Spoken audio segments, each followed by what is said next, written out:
મિત્રો, જો તમે 90ની આજુબાજુની સાલમાં પ્રાથમિક શાળામાં ભણતા હશો તો તમે બકોર પટેલને જરૂરથી ઓળખતા હશો. હરિપ્રસાદ વ્યાસે બકોર પટેલને ગુજરાતી સાહિત્યમાં એવરેસ્ટની ઊંચાઈ ઉપર પહોંચાડી દીધા એવું કહીએ તો એમાં અતિશયોક્તિ ન કહેવાય, કારણ કે એ સમયમાં બકોર પટેલની શ્રેણી ખૂબ જ પ્રખ્યાત હતી. એ જ જૂની વાત આજે આપણે સાંભળવાના છીએ અને એ વાત છે બકોર પટેલનો પાપડીયો જંગ. જમવા માટે શકરી પટલાણીએ પાટલા ઢાળ્યા. આજે જેમણે પાપડ બનાવેલા, ખૂબ હોશથી બનાવેલા, એથી બકોર પટેલને ચખાડવા પોતે તલપાપડ બની ગયા હતા. થાળી પીરસી ને એક બાજુ રકાબીમાં 2 પાપડ મૂક્યા. બકોર પટેલ આવીને પાટલે બિરાજ્યા. પાપડ ઉપર નજર પડતા જ મલકાતા બોલી ઉઠ્યા, ઓહો હો, આજે તો પાપડમ વણી નાખ્યમ એમને. શું કરું ચારે? શકરી પટલાણીએ જવાબ આપ્યો, રોજે રોજ તમે બબડો કે પાપડમ તૈયાર નહીં થાય તો સાપડમ કરવાનો નથી જ. એથી આજે બપોરે તો 2-4 બેનપણીને બોલાવી તાબડતોડ વણી નાખ્યા. પણ મને તો રાખ્યો અંધારામાં. તમે બૈરા માળા બહુ પાકા. પટેલ તાજેતરમાં મદ્રાસની મુસાફરી કરી આવેલા. ત્યાંની તમિલ ભાષામાં પાપડને પાપડમ કે અને ભોજનને સાપડમ. ત્યારથી ગમતમાં પટેલ જ્યારે ને ત્યારે તમિલ ભાષાના એ શબ્દો વાપરી અને વારે વારે પાપડમ ને સાપડમ કર્યા જ કરતા. બકોર પટેલ પાપડના બડા શોખીન. હાલ 2 મહિનાથી પાપડ ખાધેલા નહીં, એથી સૌ પ્રથમ એમણે પાપડનો જ કટકો ભાંગી અને મોંમાં નાખ્યો. થોડોક ચાવ્યો ન ચાવ્યો ત્યાં તો મોટેથી હસવા લાગ્યા. શકરી પટલાણી તો આભા જ બની ગયા. એમને કઈ સમજ ન પડી. કેમ કેમ કેમ હું છું આટલું બધું હસોસ કેમ? હું છું? હસતા હસતા જ પટેલે જવાબ આપ્યો, કેમ ન હસું? આ તે બનાવ્યું છે હું પાપડ કે તાપડ? એકદમ તાપડા જેવા પાપડ છે, બિલકુલ તાપડા, આબાદ તાપડા, અચૂક તાપડા. બહુ પાતળા વણવાથી શેકતા બળી જાતા, એટલે આ વખતે જરાક જાડા વેણા, પણ હવાદમાં કેવાસ ઈ તો કયો. ઈ વાત કરો ને કે હવાદમાં કેવાસ? એકદમ ફૂસ જેવા. આ વાતે હોતા હશે પાપડ? આવડ્યા જ નહીં તને પાપડ કરતા, આવડતા જ નથી. પાપડ તો આમ કેવા હોય, ફાકડા, લહેજદાર, ધમધમાટ ભમભમાટ. શકરી પટલાણી જરા ચીડાઈ ગયા. બોલ્યા, ઓહો, પાપડ ખાનાર દીઠા ન હોય તો? લોકો કરતા તો ઘણાય સારા બનાવું છું હું તો. તમારામાં બહુ આવડત હોય તો એકવાર પાપડ બનાવી ગયો ને, અને બતાવો બનાવીને. આવાય ને જેવા આવડે એવા બનાવી ગયો. આવો બનાવી ગયો એમ જોવું છે? હા જોવું છે, 70 વાર જોવું છે. જોવ તો ખરી કે તમને કેવું પાપડ બનાવતા આવડેસ. તો લાગી જા ઝીલી લઉં તારો પડકાર. તક મળતા જ પાપડ બનાવીને ખવડાવું ત્યારે હું બકોર પટેલ ખરો. એવા તો ફાકડા બનાવું કે ચાખીને તારો રોલો ઉતરી જાય, મગજની રાઈ પણ ઉતરી જાય, ખુશ થઈ જઈશ. આમ મોં બગાડવું નહીં પડે. થઈ ચૂક્યું. બકોર પટેલ અને શકરી પટલાણી વચ્ચે પાપડિયા જંગનો પડકાર ફેંકાઈ ગયો. પટેલે ઝીલી લીધો ને પછી તેઓ યોગ્ય તકની રાહ જોવા લાગ્યા. બરાબર લાગ મળવો તો જોઈએ ને. એક દિવસ એ લાગ મળી ગયો. શકરી પટલાણીની એક ખાસ બેનપણીને તે લગ્ન હતા, એથી સાંજે તેને ત્યાં જવાનું ને બીજો આખો દિવસ અને રાત પણ ત્યાં જ રોકાવાનું હતું. પટલાણીની આ બધી ગેરહાજરીનો બકોર પટેલે લાભ લીધો. કામવાળી બાઈ ખુશાલ ડોશી પાસે એમણે પાપડનો લોટ બંધાવી રાખ્યો, ગુંદવાનું બાકી રાખ્યું. પછી મિત્ર મંડળને નોતરા દેવા નીકળ્યા. સૌથી પહેલા વાઘજીભાઈને ત્યાં ગયા અને કીધું, વકીલ સાહેબ, બહુ ઉતાવળમાં છું, જાજુ થોભી શકાય એમ નથી, પણ કાલે સાંજે 4 વાગે જરૂર મારે ત્યાં આવજો. તમારું અંગત અને બહુ ખાનગી કામ છે. શું કામ છે? એવી કઈ કચકચ વાઘજીભાઈ કરે એ પહેલા તો પટેલ હાથ હલાવતા બહાર નીકળી ગયા. આવી જ રીતે કશો પણ ફોડ પામ્યા વિના ટીમુ પંડિત, હાથી શંકર, ડોક્ટર ઉટડિયાને ત્યાં નોતરું દઈ આવ્યા. કામ શું એ કોઈને જણાવ્યું નહીં. બીજો દિવસ થયો. પાપડ વણવા માટે આડની વેલણ જોઈએ. ખુશાલ ડોશીને મોકલી પટેલે આડોશ પાડોશમાંથી 4-5 આડણી અને વેલણ મંગાવી રાખ્યા. 2 કિલો આઈસ્ક્રીમ મંગાવી ફ્રીજમાં મુકાવી રાખ્યો. એમનો વિચાર પોતાના મિત્ર મંડળ પાસે પાપડ વણાવવાનો હતો. મનમાં એવું કે પટલાણી પોતાની સખીઓને પાપડ વણવા બોલાવે તો હું મારા સખાઓને પાપડ વણવા કેમ ન બોલાવું? પટેલે માત્ર 1 કિલો લોટ બંધાવેલો. એટલા પાપડ વણવામાં વાર કેટલી, પણ હા, પાપડ વણવાના છે એવું કોઈને કરતા કોઈ નહીં અગાઉથી એમણે કીધેલું નહીં, જરા પણ ઈશારોય કરેલો નહીં. આખરે 4 વાગ્યા. સૌથી પહેલા ડોલતા ડોલતા ટીમુ પંડિત આવી પહોંચ્યા. બહારથી જ તેમનો ઘાટો સંભળાયો. એમણે લલકાર્યું, પ્રભાતે મગસો મોદક, આરોગ્ય જે માનવી, બળ બુદ્ધિને વધે કાંતિ, એવી ચરક ઉચ્ચતે. પંડિતજીની પાછળ પાછળ વાઘજીભાઈ પણ આવી પહોંચ્યા. થોડી વારે ડોક્ટર ઉટડિયા પણ પધાર્યા. 4 જણા એકઠા થયા એટલે ખુશાલ ડોશી બધાને માટે આઈસ્ક્રીમની પ્લેટો લાવી. બધાએ તે આરોગવા માંડ્યું એટલે બકોર પટેલે ઊભા થઈ અને ભાષણ આપવા માંડ્યું. પ્રિય મિત્રો, આજના શુભ દિને આપ સૌ ટેસ્ટથી આઈસ્ક્રીમ આરોગો. શાનો શુભ દિન છે? ટીમુ પંડિતે ભવા ચડાવી અને પૂછ્યું. વહેલું કહ્યું હોત તો હું આવીને ધાર્મિક વિધિ કરાવત. વિધિ તો તમારી પાસે કરાવી જ છે, પટેલ બોલ્યા. આપ સૌ આઈસ્ક્રીમ સારી પેઠે આરોગતા જાઓ, ત્યાં હું આજના શુભ દિનની વાત કરું. બધા ચમચી વડે આઈસ્ક્રીમ ઉડાડવા માંડ્યા તથા ધ્યાનથી સાંભળવાય લાગ્યા. મિત્રો, મારા બૈરાઓનું અભિમાન બહુ વધી ગયું કે એમના જેવી વાનગીઓ આપણે મરદ લોકો બનાવી ન શકીએ. મારી ને પટલાણી વચ્ચે પાપડ બાબતે ચકમક જરી છે. મેં પડકાર ઝીલી લીધો છે. એથી મિત્રો, આઈસ્ક્રીમ પૂરું કરીને આપણે થોડાક પાપડ વળવાના છે. પૂરતા આડણી વેલણ પર તૈયાર છે. સૌનું ધ્યાન આડણી વેલણની 4 જોડી ઉપર પડ્યું ને સૌ ખડખડાટ હસી પડ્યા. પટેલે જરા વિસ્તારથી પાપડિયા જંગની વિગત સમજાવી દીધી. શકરી પટલાણી આજે આવવાના નથી એવું પણ જણાવી દીધું. હવે બધાને નવાઈ લાગી, પણ પટેલ સાથે સૌને દોસ્તી. કાયમ હસવાનું મળે એટલે કોઈને વાંધો નહોતો. લોટ મસાલો બગડે તોય શું થઈ ગયું, જોકાવો ભૈલા પાપડિયા જંગમાં યા હોમ. બધાએ બાયો ચઢાવી, વેલણ આડણી લીધા અને પાપડની કણકના લચકા લઈ આડણી ઉપર મૂક્યા. ટીમુ પંડિત કે, ચલો ભૈલા, હવે હું 1, 2 ને 3 બોલું છું. 3 શબ્દ પડતા જ સૌએ વેલણ મારવા માંડ્યું. ડોક્ટર ઉટડિયા બોલ્યા, વાહ વાહ, ચલ ને દોજી, લગાવો તમારી પાપડિયા હરરાજી પંડિતજી. 1, 2, 3. પણ 3 શબ્દ પૂરો થાય નો થાય ત્યાં તો આંગણામાં બરાડો સંભળાયો. ખબરદાર, સ્ટોપ, હું આવ્યો છું. બધાએ ઊંચું જોયું તો બારણામાં શ્રીમાન હાથીશંકરજી ફરી તે વધ્યા. અલ્યાઓ, મારી હાજરી વિના કામ કેમ શરૂ કરો છો? શું સમજો છો તમારા મનમાં? એમ કહી હાથીશંકર ખડ ખડ હસ્યા. પછી પ્લેટો ઉપર નજર પડવાથી કે, ને ક્યાં છે મારો આઈસ્ક્રીમ? બકોર પટેલ બોલ્યા, હાથીશંકરભાઈ, તમારા વિના ગાડું ગબડે ખરું? તમારે માટે ડબલ પ્લેટ રાખી મૂકી છે, ત્યારે થવા દ્યો. ને ખુશાલ ડોશીએ હાથીશંકર માટે ખાસ રહેવા દીધેલી હિમાલય પ્લેટ એમની પાસે લાવી અને મૂકી. ચમચો પણ મોટો જ ને એ ચમચાથી આઈસ્ક્રીમના ગાબડે ગાબડા લગાવતા હાથીશંકર પૂછવા લાગ્યા, પણ આખર બાત ક્યાં હે? મામલો શું છે? પટેલે બધી હકીકત કહી પોતે પાપડિયા જંગમાં ઉતર્યા છે એ પણ જણાવ્યું. હાથીશંકરને તો એકદમ શુરાતન વ્યાપી ગયું. એમ બાબત છે તો પેલા તો કણકને હું બરાબર ગુંદી આપું.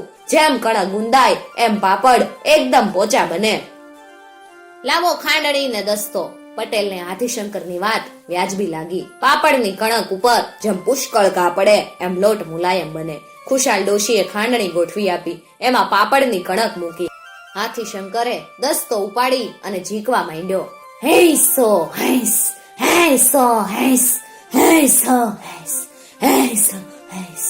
હાથીશંકરની ફાંદ ઉછળવા માંડી. શ્વાસની ધમણ ચાલવા લાગી. નસકોરા ફૂલવા માંડ્યા. પણ એક વખત એવો ભારે ઘા ઝીકવા ગયા કે પોતે જ ગલોટિયું ખાઈ ગયા. પડ્યા હેઠા. હા એમ કરતા બકોર પટેલ એમને ઊભા કરવા દોડ્યા. પણ પટેલનું એકલાનું હું ગજું.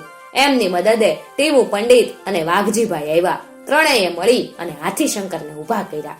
બહુ પછડાટ વાગી? પટેલે પૂછ્યું. ના, ડોક્ટર ઉટડિયા કે, ઘરમાં ટિંકચર છે કે નહીં? એમને ટિંકચર આયોડીન ચોપડી દ્યો. લાવો શીશી મારી પાસે, હું લગાડી દઉં. પટેલે કબાટ ખોલી અને શીશી કાઢી. હાથીશંકર નાના કેતારિયા અને ડોક્ટર ઉટડિયાએ એમના શરીરે લપેડા કરી દીધા. થોડી વાર બધાએ થાક ખાધો. પછી પટેલ કહેવા લાગ્યા, હવે આપણે વાટા બનાવી લુવા પાડીએ. એ વાટા ફાટા આપણને ન આવડે. વાઘજીભાઈ હાથ ખંખેરીને બોલ્યા, બાકી લુવા પાડવા હોય તો સહેલી વાત છે. વાટાનું કામ પંડિતજીને સોંપો. ભલે, હું પ્રયત્ન કરી જોઉં. લાડવા મેં ઘણા વાળ્યા છે, પણ વાટા કોઈ દિવસ નથી પાડ્યા. પણ આજે કરું અખતરો. ટીમુ પંડિત કણક લઈને બેઠા. તેઓ વાટા વાળવાનો પ્રયત્ન કરે છતાં આદતના જોરે ગોળ ગોળ લાડવા જ વળાઈ જાય. ડોક્ટર ઉટડિયા હસી પડ્યા. લાવો એ લાડવા, ડોક્ટર બોલ્યા. અમે વાટા પાડીએ. આખરે બધાએ જેમ તેમ કરી અને વાટા પાડ્યા. મીણની દોરી વડે લુવા પણ પાડ્યા. લુવામાંય ગોટાળો થઈ ગયો. કોઈ લુવો જાડો તો કોઈ વડે એકદમ પાતળો. પણ છેવટે આ રીતે પાપડ વણવાની તૈયારી થઈ. પટેલ કે, મિત્રો પાછા સંભાળી લ્યો સૌના આડણી અને વેલણ. મારે માટે હું રસોડામાંથી લઈ આવું છું. ચાલો ત્યારે આપણે સૌ ઝોકાવો.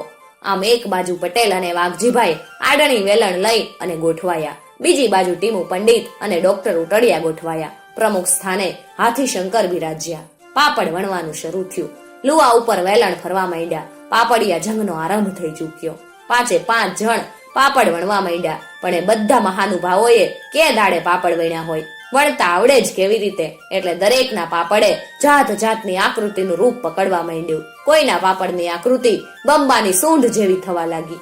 કોઈની વળી ડોકવાળા જીરાફ જેવી. કોઈના પાપડને તો 6 બાજુથી ખૂણાઈ નીકળવા લાગ્યા. તો કોઈનો પાપડ રબ્બરના ફુગા જેવો આકાર પકડવા લાગ્યો.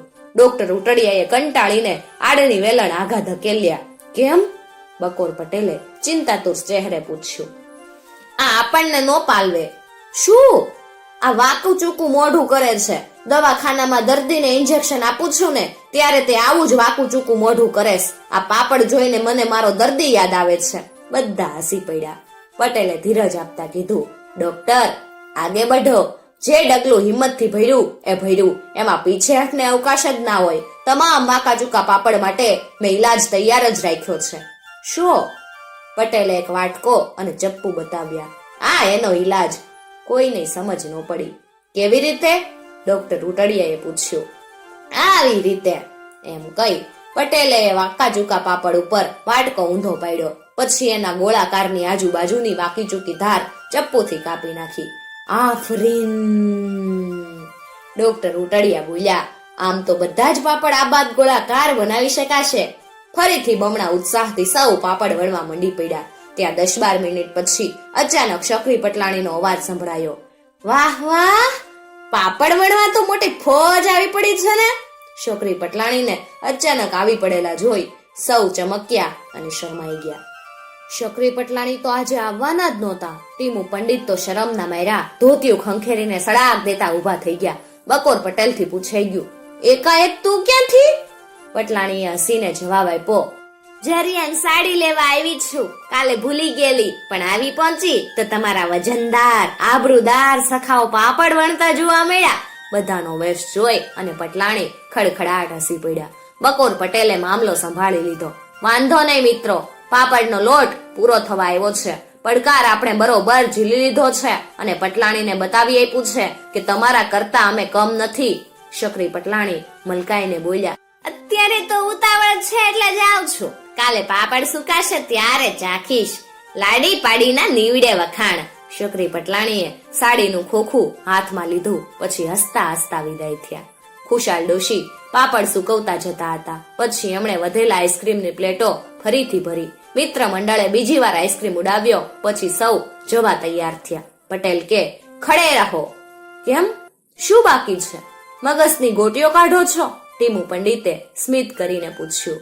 બકોર પટેલ હસી પડ્યા. પંડિતજી, તેઓ બોલ્યા, મગજની ગોટીનું તમારું દાપું તો હું વિસરી જ ગયો. પેલા મગજ કાઢી લાવું. પંડિતજી જ્યારે પધારે ત્યારે મગજની 1-2 ગોટીનો પ્રસાદ તો લે ને લે જ. મગજની ગોટીનું ખોખું પટેલે દરેક જણ સામે ધર્યું. દરેકે પ્રસાદ રૂપે 1-1 ગોટી ઉઠાવીને મોંમાં મૂકી. પંડિતજીએ સિસકારો બોલાવી અને 2 ઉઠાવી. પછી પટેલ બોલ્યા, મિત્રો, આપણામાં રિવાજ છે કે પાપડ વણવા આવનારી દરેક જણને 5-10 પાપડ આપવા. પણ આપણે વણનારી નથી, વણનારા છીએ. વકીલ વાઘજીભાઈએ કાયદાનો મુદ્દો ઉઠાવ્યો. ભલે, પટેલે જવાબ આપ્યો, પણ એ રિવાજનો મારે ભંગ નથી કરવો. તમે દરેક જણ 5-5 પાપડ લેતા જાઓ. ખુશાલ ડોશી પેલી પ્લાસ્ટિકની કોથળીઓમાં ભરીને 5-5 પાપડ દરેક જણને આપો. ખુશાલ ડોશીએ ઝડપથી પેકેટ તૈયાર કર્યા અને બધાને આપ્યા. સર્વ વિદાય થયા. પટેલે આંખો મીચી અને ભગવાનને પ્રાર્થના કરી, હે ભગવાન, અમે તૈયાર કરેલા પાપડ ચાંગલા બનાવજે હો. બીજો દિવસ થયો. શકરી પટલાણી સવારમાં જ આવી પહોંચ્યા. એમનું ચિત્તે પટેલ મંડળીએ વળેલા હતું. સવારે ચા સાથે તેમણે 2-3 પાપડ શેક્યા. પટેલને પણ ચા સાથે એક પાપડ આપ્યો. ચા બિસ્કિટની જેમ ચા પાપડ. પટેલનું ધ્યાન તો શકરી પટલાણીના મોઢા ઉપર જ હતું. એમને એમ જ થતું હતું કે પટલાણી ક્યારે પાપડ ચાખે ને ખુશ ખુશ થઈ જાય. પટલાણીએ પાપડ ખાધો કે લાગલું એમનું મોં ઘટાણું થઈ ગયું. પટેલ ગભરાયા. શકરી પટલાણી બોલ્યા, ઉહુ, આ તે કઈ પાપડ કે સુદર્શન ચૂરણ? કેટલા બધા કડવા છે, આંખો મીચીને હિંગ ઝીકી લાગેસ. વાત સાચી. પટેલે હિંગના પ્રમાણની શી ખબર, એ તો એટલું જ સમજેલા કે હિંગવાળા પાપડ ભારે સ્વાદિષ્ટ બને, પણ હિંગ વધારે ઝીકાઈ જાય તો કડવા વખ જેવા થઈ જાય, એવી એમને સમજ નહોતી. પટેલે પાપડ ચાખી જોયો ને તરત ખાતરી થઈ ગઈ કે ઘાણ બગડ્યો છે, પણ તેઓ કાંઈ બોલે એ પેલા તો ફોનની ઘંટડી રણકી. ભૂંગળું ઉપાડી પટેલે વાત શરૂ કરી. હલો, કોણ? હું વાઘજીભાઈ. ફરમાવો સાહેબ. શું ફરમાવું? ચાખ્યા પેલા પાપડ, અંદર મસાલાને બદલે સુદર્શન ચૂરણ નખાઈ ગયું. ખૂબ કડવા કેમ લાગેસ? પટેલ હસીને બોલ્યા, વકીલ સાહેબ, જેના કામ તે કરે. આપણે વળી પાપડ બનાવી શકવાના હતા, અંદર હિંગ ડબલ પડી ગઈ. હાથી શંકર અને બીજાને પણ પાપડ આવા જ લાગ્યા હશે. એ બધાના ટેલિફોન મારા ઉપર ક્યારના આવી ગયા. બધાની એ જ ફરિયાદ કે છે કે અમે પટેલ સાહેબનો ફોન કરીએ તો ખોટું લગાડી બેસે. બાકી પાપડ બનાવવા એ કઈ ડાબા હાથનો ખેલ થોડો છે. સાચી વાત. હમણાં જ હું પટલાણી પાસે હાર કબૂલી લઉં છું. આમ કઈ પટેલે ભૂંગળું મૂકી દીધું. પટલાણી પૂછવા લાગ્યા, વાઘજીભાઈનો ફોન હતો? હા. તમે પાપડ આપ્યા હશે? ખુશાલ ડોશી મને કહેતા હતા. કેવા લાગ્યા? સુદર્શન ચૂરણ જેવા. જો આ કાન પટ્ટી પકડીને કબૂલ કરું છું કે આ પાપડ નહીં થાપડ છે. જેના કામ જે કરે, બીજા માથા મારવા જાય તો ગબડે હેઠા. મારે કેવું જોઈએ કે મારા પાપડ કરતા તારા પાપડ અનેક દરજ્જે સારા. જંગે પાપડિયામાં હાર કબૂલ કરી